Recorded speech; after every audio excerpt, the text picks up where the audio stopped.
नमस्कार मित्रांनो, तेजवलय news channel मध्ये आपले स्वागत आहे।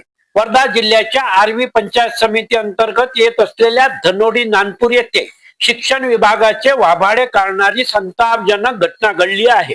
जिल्हा परिषद प्राथमिक शाळेच्या इमारतीचे चक्क छत कोसळले।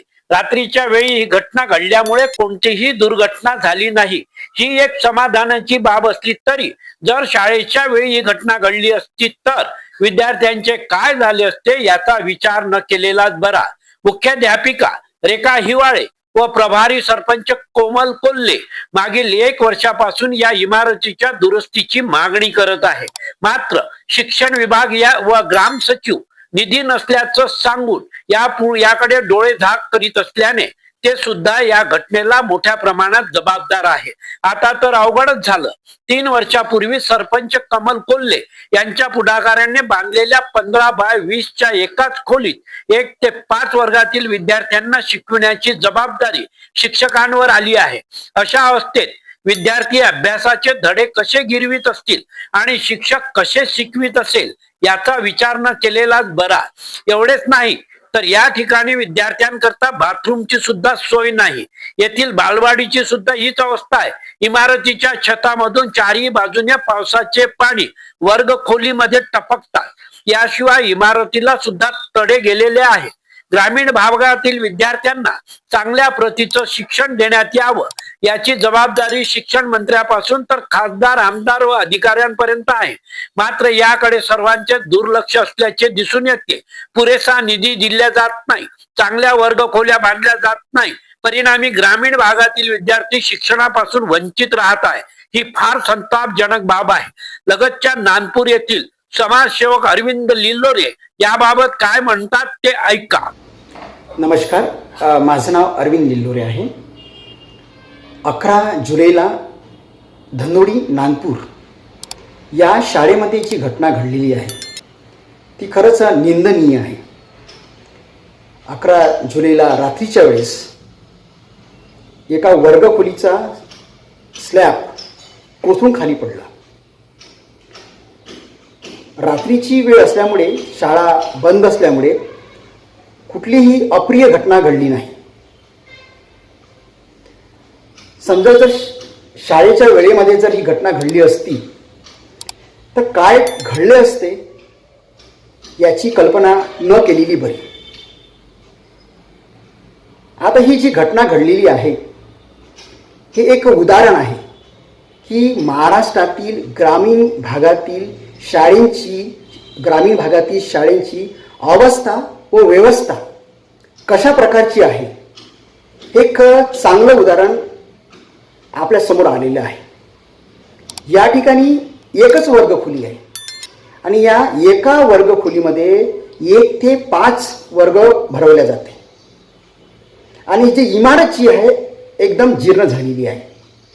या जीर्ण झालेल्या इमारतीबद्दल गावाच्या सरपंचा सौ कोमल कोल्हे, त्याचप्रमाणे शाळेच्या मुख्याध्यापिका रेखा हिवाळे यांनी पंचायत समितीच्या अधिकाऱ्यांना तसेच जिल्हा परिषदच्या अधिकाऱ्यांना 1 वर्षापूर्वी सांगितलं होतं की या शाळेची ही इमारत ही जीर्ण झालेली आहे आणि ही केव्हाही पडू शकते किंवा स्लॅब कधीही खाली पडू शकते। एवढं सांगून देखील या जिल्हा परिषदच्या आणि पंचायत समितीच्या अधिकाऱ्यांनी यावर कुठलीही कारवाई केली नाही। यांच्या मागणीला या अधिकाऱ्यांनी दुर्लक्ष केलं आणि आज 1 वर्षानंतर ही दुर्दैवी घटना घडली। आणि समजा जर या घटनेमध्ये कुठलीही जीवितहानी झाली असती, कुठल्या विद्यार्थ्यांना किंवा कुठल्या शिक्षकाला काही इजा झाली असती तर याला जबाबदार कोण असतं? म्हणून या अधिकाऱ्यांवर की ज्यांनी या गोष्टीतले दुर्लक्ष केलं आणि 11 जुलैला हा शाळेचा स्लॅबचा काही भाग खाली पडला, ज्यामुळे फार मोठे नुकसान होऊ शकले असते, अशा बेजबाबदार अधिकाऱ्यांवर कारवाई होणे फार गरजेचे आहे। आणि शासनाची ग्रामीण भागातील ज्या सरकारी शाळा आहेत याबद्दल त्यांची काय वृत्ती आहे ते या उदाहरणावरून आपल्याला कळतं. ग्रामीण भागामध्ये जे पॅरेंट्स आहेत ते आपल्या मुलांना शासकीय शाळेमध्ये का पाठवत नाही, त्याचं उदाहरण हे एकमेव कारण आणि एक उदाहरण आहे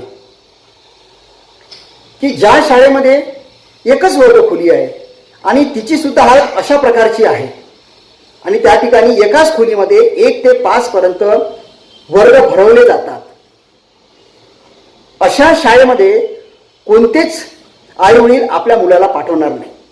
तर महाराष्ट्रामध्ये ज्या ग्रामीण शाळेमध्ये जे विद्यार्थ्यांची संख्या कमी होत आहे त्याचं हे एकमेव एक कारण आहे की ज्या कारणामुळे पालक आपल्या मुलांना किंवा मुलींना शासकीय शाळेमध्ये पाठवत नाही. त्यामुळे शासनाने या गोष्टीकडे गांभीर्यानं पाहणे आवश्यक आहे.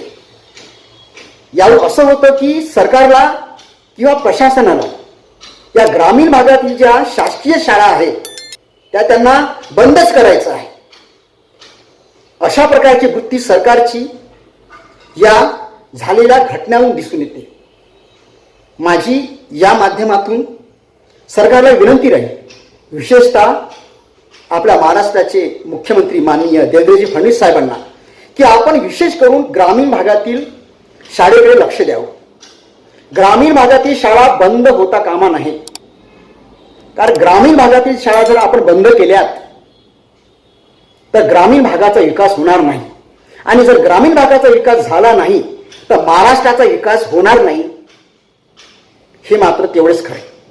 म्हणून आपल्याला विनंती राहील की आपण विशेष ज्या शाळेची हालत गंभीर आहे, ज्या शाळेची इमारत जीर्ण झालेली आहे, ज्या ठिकाणी विद्यार्थी जायला पाहत नाही, अशा शाळेकडे शासनाने आणि आपण विशेष करून लक्ष द्यायला पाहिजे. शासनाने याकडे लक्ष दिलं पाहिजे. हीच एक शाळा नाही तर चिंचोली डांगे येथील शाळेचे सुद्धा छत उडाले आहे. याशिवाय अन्य अनेक शाळांची सुद्धा वेगळी परिस्थिती नाही. विधानसभेच्या सर्वांगीण विकासाचे ध्येय अंगीकारलेले आमदार सुमित दादा वानखेडे याकडे लक्ष घालतील काय? धनोडी नानपूरच नव्हे तर विधानसभा क्षेत्राच्या ग्रामीण भागातील सर्व गरीब विद्यार्थ्यांना उच्च दर्जाचं शिक्षण जिल्हा परिषद शाळेच्या माध्यमातून मिळण्याची सोय करतील काय, हा प्रश्न आहे. मित्रांनो, आपल्या परिसरातील घडलेल्या घटना, होणारे व झालेले कार्यक्रम, भ्रष्ट कारभार, शासकीय कामात दिरंगाई आदींची माहिती आमच्यापर्यंत पोहोचवा. योग्य न्याय मिळवून देण्याचा प्रयत्न करू. कुणाचीही गय केल्या जाणार नाही. तेजोवलय न्यूज चॅनलला सबस्क्राईब करून बेल आयकॉनची बटन दाबा. धन्यवाद. जय हिंद, जय महाराष्ट्र.